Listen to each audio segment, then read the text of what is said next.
a city of 12 million people, all under lockdown, facing an unknown and deadly virus. 2020年1月23号10点起，全市城市公交、地铁、轮渡等不客运暂停运营。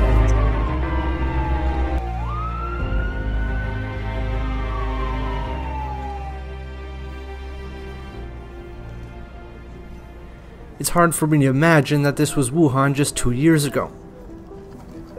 How the city coped in such dire circumstances is something I've come to discover.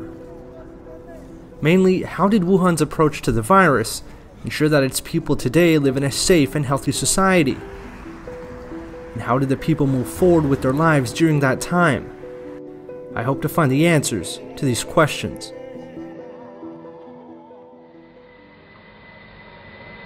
"10 days, thousands of patients, workers from across the nation. My journey begins here, Huashinshan Hospital, an engineering miracle that shocked China and the world. The order to build such a temporary hospital from scratch on January 23rd, together with the immediate imposition of a lockdown of over 12 million people, was seen as a prompt response that came through a core, critical decision. 政府的宗旨呢，就是把 人民的生命安全、身体健康放在最高位置上。按照我们正常施工的话，这个1年时间都差不多。Alongside me is Peng Yuntao. He was one of the technical directors in charge of building the hospital. 一说要建这个医院，然后马上选址也有了。给我很惊讶的就是，马上图纸就出来了。 Many of those that were infected had nowhere to go, so for Peng, the hospital's timely completion was an immense priority. 后来我们以最短的时间，早一天建成，它就能够挽救一个人的生命。 But time was never on his side. Facing the stark reality of having never constructed such a project in light of an unknown virus, difficulties were mounting. 你们有没有一天，你跟自己说了，你跟自己想一想？ 可能我们做不到。刚开始的时候，因为劳动力啊、材料啊还不足。有一天晚上，我躺在这个物资房里面，整个身心都很疲惫了。然后我们的这个群里面很多同事就有一些消极，然后的时候有困难，然后我就发了很长一段话，鼓励大家。 Today, Peng still keeps the memories of how they tried to comfort and encourage each other to move forward. Now, some 40,000 workers and support staff like him, selflessly dedicated to the construction of Huashinshan and a subsequent temporary hospital known as Leishanshan, which in total admitted about 2,000 patients. But Peng has kept humble, and standing behind him and his team was the support that came from the nation's top leadership. 从习大大到我们省里面，到我们公司，到局里面各级领导，首先他底层里面的第一个意识就是 我要救人，所以我觉得这种速度和这种应急是我们中国特有的这种意志和精神。我觉得就是把我们这个老百姓的生命放在第一位。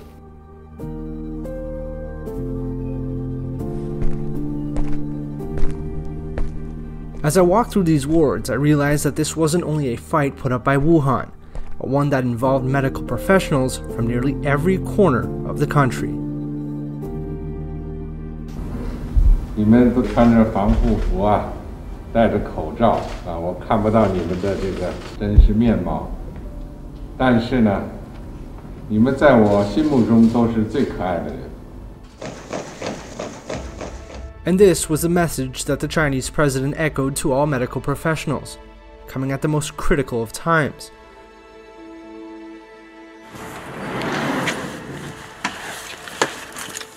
For Dr. Song He, a first responder working throughout the entirety of the outbreak in Wuhan, this message was a much-needed boost.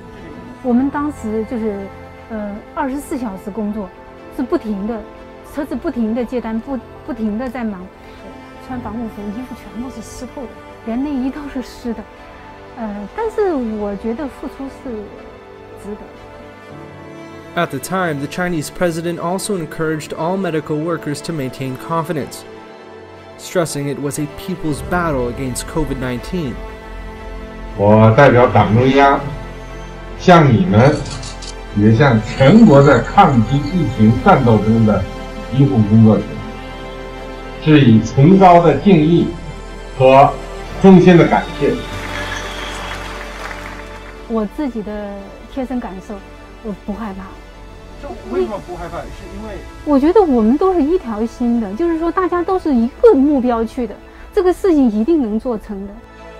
In line with the Chinese president's call to maintain confidence and safety, another priority was the well-being of medical professionals, who were also not to be forgotten, something emphasized during an official visit to Huashanshan.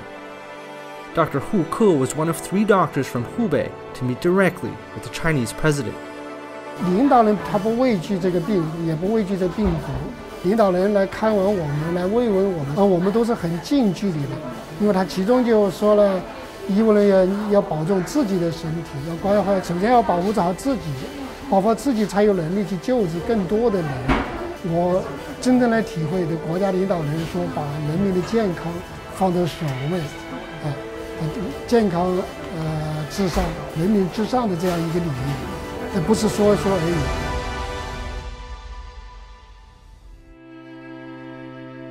If the hospitals were the de facto frontline, where nurses, patients, and families faced an invisible threat, then for the millions of others spread across Wuhan, their endured struggle of patience, tolerance, and sacrifice hit much closer to home.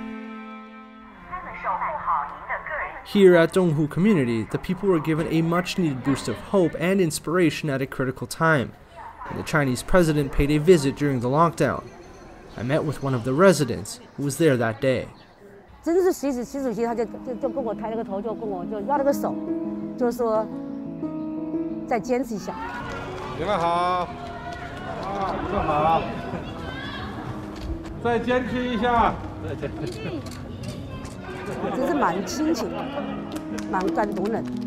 他来了以后，对我们这个小区那个，就是说那个力量啊，就觉得蛮增加了。就是说，好像战胜这个信心呐，战胜这个疫情呐，就蛮有自己有那种决心战胜这个疫情。然后我也不能回家了，就。36-year-old Chen Ling is one of the community's 15 staff members, and she was also present when the Chinese president made his visit. 当时习总书记来到我们社区的时候，跟我们说，居民在家里隔离了这么长的时间，有些情绪的宣泄，要我们一定理解和包容，然后还说要我们一定要尽全力的保障好居民的基本生活。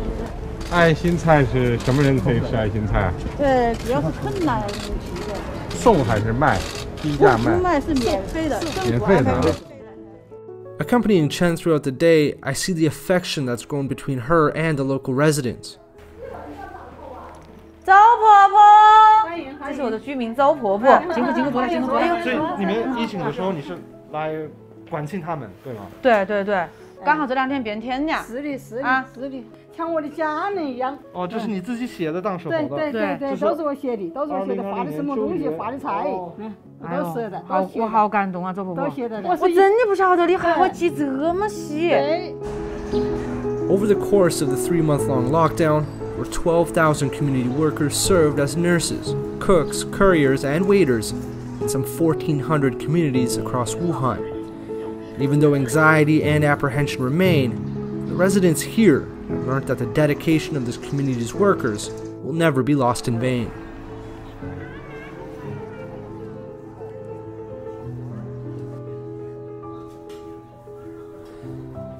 Wuhan's people collectively went through one of the most difficult times in modern history, a shared experience that came with pain, fear, and a sense of hope. But the city overcame the hardship through guidance, and most importantly, core decision-making from the nation's top leadership. The Wuhan of today hasn't forgotten its past, but the people and the city will take that experience with them, going forward to what they hope is a brighter and stronger future.